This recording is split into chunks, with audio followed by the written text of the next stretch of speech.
Can you manage menopause naturally? So today I'm going to be chatting to award-winning registered nutritional therapist, Clare Shepherd. Hi Claire, thank you for joining me today. Oh, absolute pleasure. Looking forward to this. Now, Claire and I have known each other for a while, so of course I know you're a registered nutritional therapist. And I've never actually said it, but I really don't understand what that means. What's the difference between that and a dietitian and a nutritionist? Aren't they all just all the same things? No, and you're not alone. And it really is confusing. So to start with, a dietitian is trained by the NHS and works within the NHS and deals with patients' needs as prescribed by NHS doctors. A nutritionist has usually done a 3-year university degree course, and they tend to work in industry or in the food industry, for example. A nutritional therapist like myself has done a 3-year diploma course at a college, and we have supervision to help us work one-to-one with people. But certainly with nutritional therapists and nutritionists, it gets mixed up really, really easily. So you work on a more natural, for want of a better word, approach to menopause. So what is a natural menopause? So again, that's a really great question. Just to go back a little bit, working with somebody, working with their nutrition and with their lifestyle, the whole purpose of it is to ensure that they can live the best life that they can. And lots of us have, and I'm including myself in this, have different psychological, mental, emotional, physical needs that may need a little bit of a boost or a balance or rebalance to help us get the very best. So going through the menopause, when there's that total imbalance of hormones going on, there are certain things with nutrition that can help. I mean, it cannot flatline the hormones. It's the decline is going to happen during those perimenopause years. But rather than having that massive roller coaster, particularly with estrogen, what changes to nutrition and lifestyle can do is just ease the rise and the fall. So it just makes it a little bit more smooth. Employing these changes ensures that you are able to live your very best life beyond menopause. I always say that employing the changes that are required during those perimenopause years is possibly the last opportunity to be able to live your best life beyond menopause. So whether on HRT or not, making these changes is really, really beneficial. I love that point, because so often it's seen as a HRT or a natural way. And I mean, it's great that HRT has lost all the bad rep that it had, because it can help so many people. But over the last few years, I've learned that HRT is just a little bit of what menopause and looking after yourself in menopause is about. Yeah, exactly. And that's going back to, not just treating the symptoms, but treating the cause. So the HRT treats the symptoms beautifully, but it's going back to the cause. And the cause is the fact that there are many contributing factors that contribute towards more chaotic hormones during those perimenopause years. So wouldn't it make sense to treat the actual cause, the internal stress that's going on, rather than just treat the symptoms so that you don't have a hot flush? Doing the two alongside is massively, massively powerful. What role does food play in helping us deal with the menopause? Because when I'm having a bad day, I just want a bar of chocolate, and I presume you're going to say, no, that's not really the role that food should be playing in your menopause. I'm actually going to say, if you want a bar of chocolate, then enjoy that bar of chocolate, but just don't eat too many of them. It's all about the balance. I hate the word diet. Because it instills in people's minds short-term gain and deprivation. And this is not about short-term gain and deprivation. This is about getting the balance right. It's not denying yourself anything. And it's not just nutrition, it's lifestyle as well. But nutrition alone doesn't just affect your physical symptoms, it does help support also your mental, emotional and psychological symptoms as well. There are very, very few people that I come across or I'm aware of who have a stress-free life. We all manage those stresses in very different ways, and we may think that we cope with those stresses really, really well on the outside, but those stresses always contribute towards an internal stress, and that internal stress is what contributes to even greater chaotic hormones. So anything we can do to create balance and harmony that reduces that internal stress is going to help reduce the physical, the psychological, mental, emotional, whatever symptoms. And so through the menopause, there's a number of different things that can be considered. We need to provide the correct nutrients at this time of life. And it really doesn't have to be complicated. There's no magic pill, potion, lotion that is going to cure all your menopause ills overnight. This takes time. And you have to have confidence in the changes that you're making. So let me run through a few of the definites that need to be done. Number one is, and you're going to love this, drink water. And that's pure, clean water. Everybody has to have, to reduce their internal stress, has to have an adequate amount of water, and that's 2 litres of water a day. And if that seems overwhelming and you think, oh my gosh, what am I going to do with my 12 cups of coffee that keep me going throughout the day? And coffee and tea and any caffeine and any alcohol contributes towards this internal stress and will contribute towards greater physical, emotional symptoms, is really simply just log your liquid intake. And if you are having more water than the sum of any other liquids throughout the day, you're on the way to being hydrated. I presume you don't mean just drink 2 pints of water at the end of the night after you've had a couple of glasses After you've of had wine. the skinful? No. Yeah. Damn. The next one that also helps with the internal stress is the omega-3 rich foods. Omega-3 comes from oily fish, so that's from mackerel and trout and tuna and salmon and sardines and pilchards. And a lot of people don't like eating oily fish. And so this is probably the only time I would definitely recommend taking an omega-3 supplement. Even if you eat fish, take an omega-3 supplement. Omega-3s are the precursors to happier, balanced hormones. Those, I know if somebody's on a diet, they might be avoiding things like nuts and seeds and salmon, if they're counting calories or points or sins or whatever it is. Please be reassured that the fats that are in these sorts of foods are used for metabolic purposes. They are not used for fuel. So they're not going to be stored. Your body soaks it up like a sponge and puts it everywhere. Every cell membrane is made up of 2 layers that include these omega-3s. Your brain is 80% water, 20% of these really good omega-3s.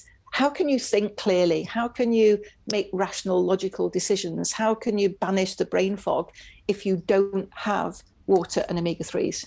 As estrogen falls, we lose muscle mass. We lose skin laxus, whatever the word is. You know, it goes a bit flobbier down here. Elasticity. Thank you. You know, particularly under there as well with the bingo wings, which is why I wear long sleeves. We lose muscle mass. Now, of course, we can help ourselves with muscle mass by doing weight-bearing exercises, but we need protein to continue to maintain it. So we should always have a little bit of protein with every single meal. And protein just doesn't come from animal sources. Protein comes from nuts, beans and pulses. So you don't have to think, oh, I've got to have a T-bone steak to get my protein. You don't. It comes from lots and lots of different sources. But that protein doesn't have to be the majority of the plate. We actually only need about 15 to 20% of our diet to be protein, but it needs to be good quality stuff to be able to do the job that it needs to do. So don't think you've got to slap on that 12-ounce T-bone or 16-ounce T-bone steak and have a small handful of broccoli on the side. You need to switch that round. So about 15 to 20%, palm size, but a little bit of protein with every meal will help in many, many ways, but particularly with maintaining that muscle mass. A good snack to keep blood sugar even is a little bit of carbohydrate with protein. So like a rice cake with maybe some cottage cheese on top, or some hummus, or a nut butter.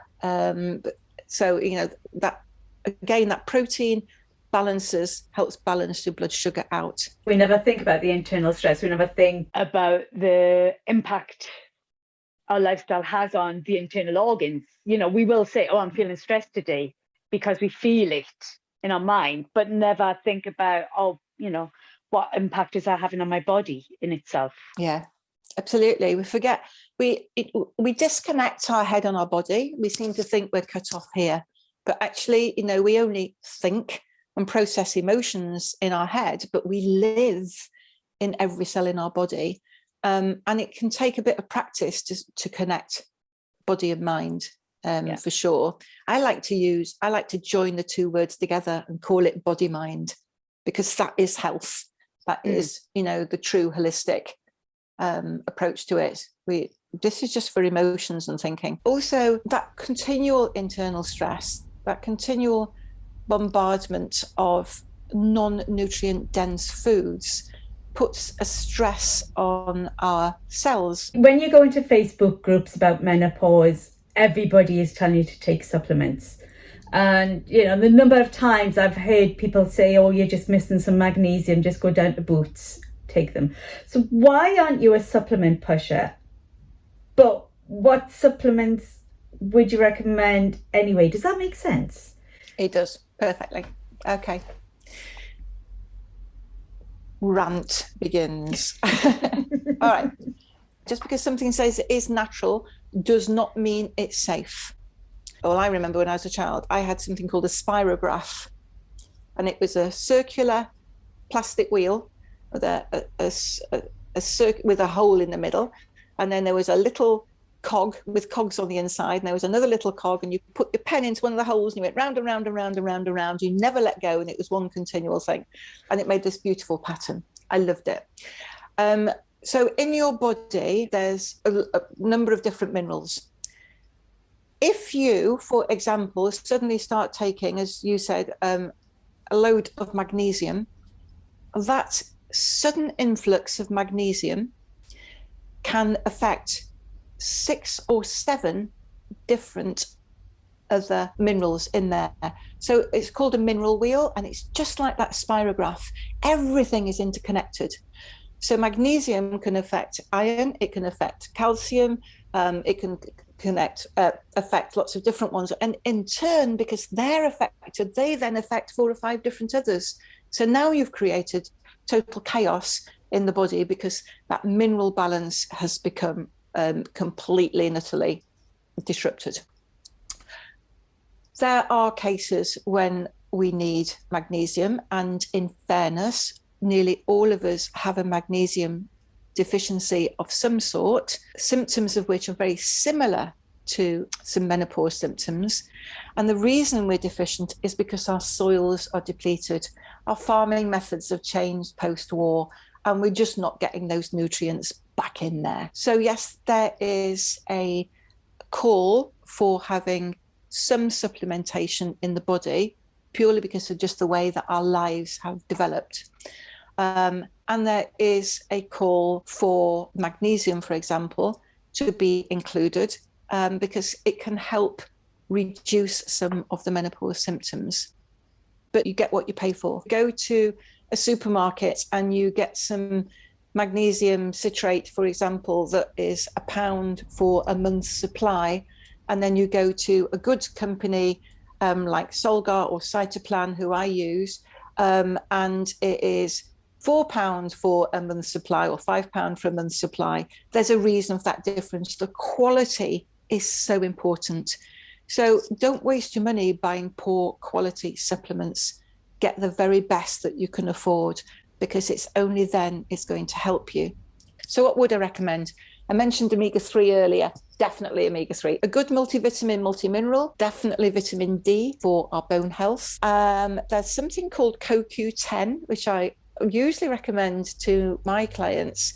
And that's it's something that depletes in the body. It's difficult to get nutritionally, and it's a coenzyme, and it's an energy enzyme. And because it naturally depletes with age, you can get a multivitamin, multimineral with CoQ10 in it. Magnesium, we mentioned, take best quality you can afford. It's great for helping with sleep, with cramps, night sweats. So there's lots and lots and lots and lots of benefits of that.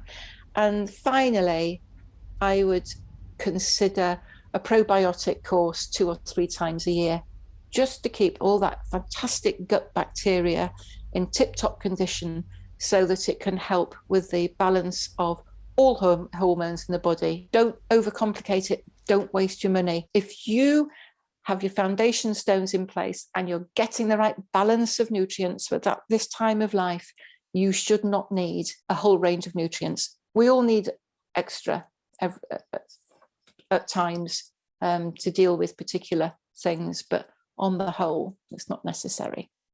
Does that make sense to you? Yeah, because you just mean it's just like building a house. If your foundations aren't right, it doesn't matter what you put on top, it's going to fall down. Exactly.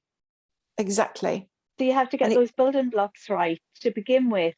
Otherwise, all you're doing is, one brick falls out, so you've got to put a new brick in with something else, and then you've got a problem at the other side, so you've got to get some more mortar and some more cement, and you're just blocking up damage that's already been done. Absolutely. It is just about understanding about what you're putting into your body, and having the confidence that you're doing the best that you can for this time in life, and to create your very best life beyond menopause as well. That was wonderful. Thank you.